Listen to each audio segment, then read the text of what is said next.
la paix de l'Éternel soit avec vous. Oui, que l'Éternel remplisse vos maisons de sa présence et de sa nuée. Nous sommes dans des temps précieux que nous avons pris l'habitude de partager avec vous, le temps de cette belle émission, l'heure des élus. L'émission de ceux-là qui ne subissent pas l'histoire, mais de ceux qui font l'histoire. Une émission qui vous est proposée par la Chapelle des Conquérants, une branche de l'Action évangélique Génération Jésus internationale. Et nous allons partager avec vous aujourd'hui un thème très important, la guérison de la femme à la perte de sang. C'est sur cela que nous allons parler aujourd'hui dans quelques instants après les annonces. Merci.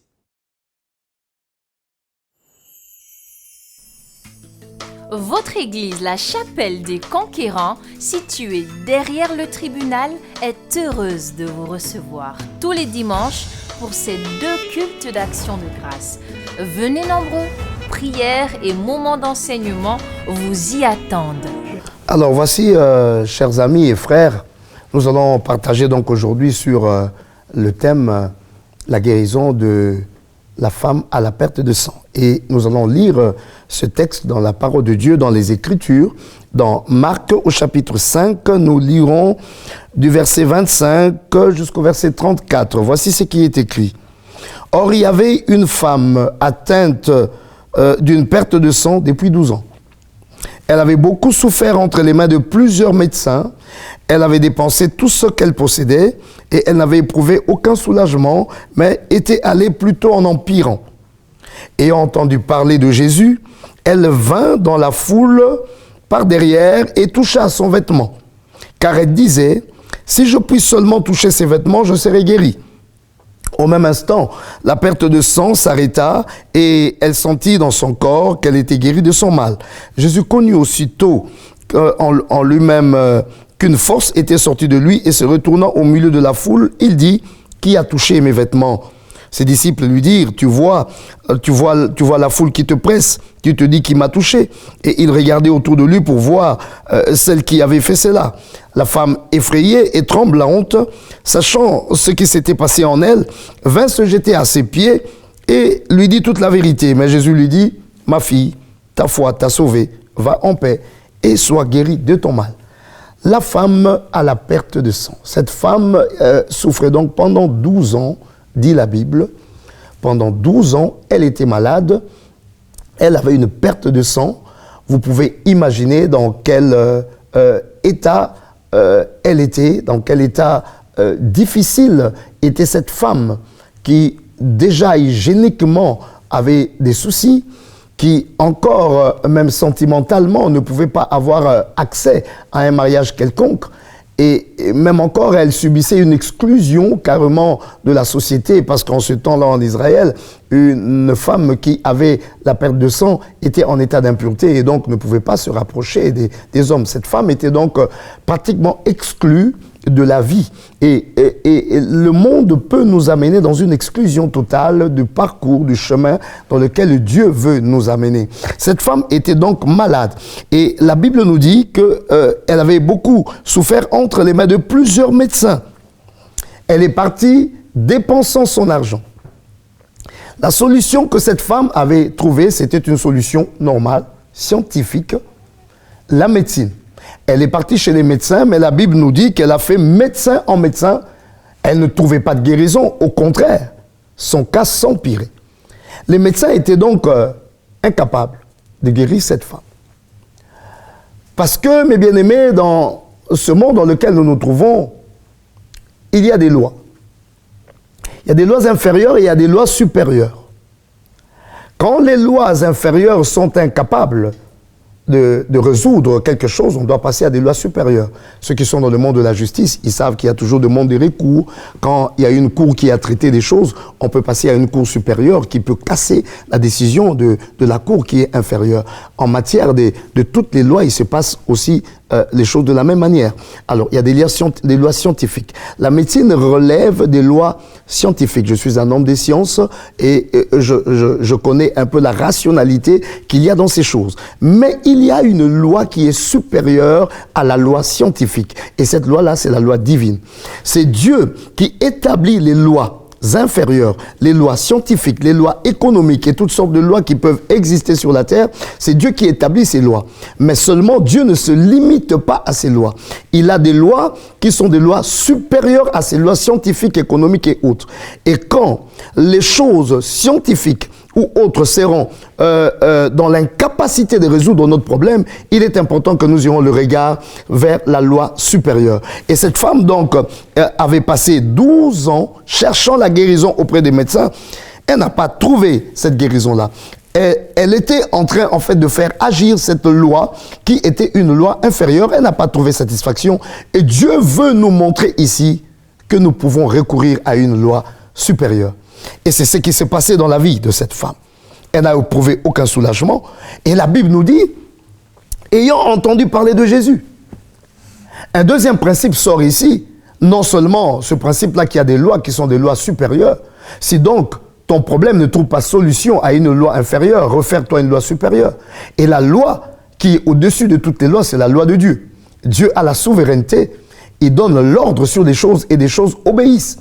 Il peut changer. Il peut agir contre ses propres lois, j'allais dire, au-dessus de ses propres lois qu'il a établies sur la terre.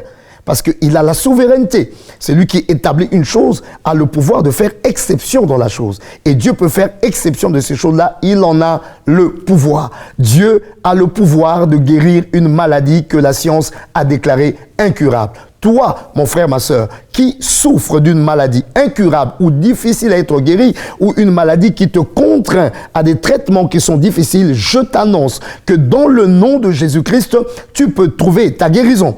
Et qu'est-ce qu'il fallait donc à cette femme? Il lui fallait une adresse. La Bible dit, ayant entendu parler de Jésus. Il faut trouver l'adresse. La solution se trouve à une adresse. Tant qu'on n'a pas trouvé la bonne adresse, on est à côté de la solution. Les solutions peuvent exister. Rien n'est impossible à Dieu. En réalité, tout peut trouver solution. Mais il faut trouver où est l'adresse de la solution. Et cette femme avait trouvé la bonne adresse de la solution. Quelle était la bonne adresse? C'était Jésus. Pourquoi Jésus? Jésus est la parole qui a été faite chair, qui était descendue au milieu des hommes. Et au travers de cette parole, cette femme pouvait trouver la solution à son problème de maladie. La parole incarne tout. La parole a tout créé. La parole sait donc recréer. La parole a fait. La parole sait refaire. Il y a la solution de toute chose dans la parole, parce qu'il y a dans la parole le pouvoir de la création et donc aussi le pouvoir de la récréation. Y a-t-il quelque chose qui a été brisé? La parole peut réparer cela. Y a-t-il quelque chose qui est tombé? La parole peut relever cela. Pourquoi? Parce que la parole incarne toute la formule de la bonne existence. Chaque chose qui existe dans une formule qui a été dictée par la parole et qui est entrée dans son expression. Si cette formule-là est perturbée parce que ça a été touché par un élément quelconque et qu'on entre dans ce qu'on peut appeler une maladie, une anomalie, un défaut, la parole a encore le pouvoir de se proclamer et de refaire les choses comme cela devait être. La parole peut ramener l'onction originale, peut ramener les choses dans l'état original, et ainsi la maladie peut trouver guérison. C'est pourquoi l'Éternel a établi ce serpent d'airain dans les déserts, et il disait aux enfants d'Israël, si vous êtes mordus par les serpents brûlants, il suffit simplement que vous regardiez au serpent d'airain, et moi je peux envoyer la puissance de ma parole, vous redonnez la santé telle que vous l'aviez avant. Et donc cette femme a trouvé la bonne adresse. Je te recommande simplement de trouver la bonne adresse. Tu es malade, tu es parti chez les médecins, tu n'as pas été guéri, ce n'est pas la seule adresse. Il y a une autre adresse. Cette autre adresse, c'est Jésus-Christ. Jésus-Christ, par ses meurtrissures, il nous donne la guérison. Tu as essayé de résoudre des problèmes financiers, économiques, dans ta vie, dans ton travail, dans ta profession, les choses ont été compliquées. Tu as essayé de toucher partout. Je te donne la bonne adresse. La bonne adresse, c'est Jésus. Jésus, lui, il peut tout recadrer, il peut tout remettre en place parce que lui, il a la bonne formule qu'il te faut pour que les choses marchent très bien. Il a la recette. Alors cette femme a trouvé la bonne adresse. Ayant entendu parler de Jésus, elle vint dans la foule par derrière et toucha son vêtement. Pourquoi pas? Car elle disait, si je puis seulement toucher ses vêtements. Cette femme avait l'élément la plus forte l'élément le plus fort plutôt que l'on doit avoir dans la vie pour accéder dans le monde du surnaturel, dans le monde du miracle, dans le monde des choses qui sortent du rationnel. C'est la foi. La foi est une ferme assurance des choses qu'on espère et une démonstration de ce qu'on ne voit pas. Cette femme avait la foi. Comment elle a eu cette foi? La foi vient de ce qu'on entend. Elle avait entendu parler de Jésus. Voilà pourquoi je viens te parler aujourd'hui de Jésus. Toi qui es peut-être couché sur ton lit maintenant, avant que je termine cette émission, je prierai pour toi. Prépare-toi. Prépare-toi. Prends un verre d'eau. Prends un verre d'eau pendant que je suis en train de parler. À la fin de cette émission, je prierai pour ce verre d'eau. Tu boiras de ce verre d'eau et je te promets que le miracle de l'Éternel peut se passer dans ta vie aujourd'hui. Et cette femme a eu la foi. Elle a eu la foi. Elle a cru en Jésus-Christ. Elle a cru que la guérison était possible en Jésus parce que Jésus a porté nos maladies. Par les meurtrissures de Jésus, dit la parole de Dieu, nous avons la guérison. Et elle a dit, si je puis seulement toucher le pan de sa robe, si je puis seulement toucher le pan de sa robe, celui qui croit doit poser un acte de foi. Et elle était prête à poser un acte de foi. Quel était son acte de foi? Toucher le pan de la robe de Jésus. Quel est l'acte de foi que je peux te recommander aujourd'hui? Prépare ton verre, demande qu'on t'amène rapidement un verre d'eau que tu vas boire. Et je sais que par la puissance de Jésus-Christ, tu peux être guéri ou tu seras guéri. Alors, cette femme a mis en action ce qu'elle avait proposé de faire. Qu'est-ce qu'elle a fait? Elle a touché le vêtement de Jésus. Et la Bible nous dit, à l'instant même, à l'instant, cette femme fut guérie. Une femme qui a été malade pendant 12 ans. Elle a touché la loi supérieure.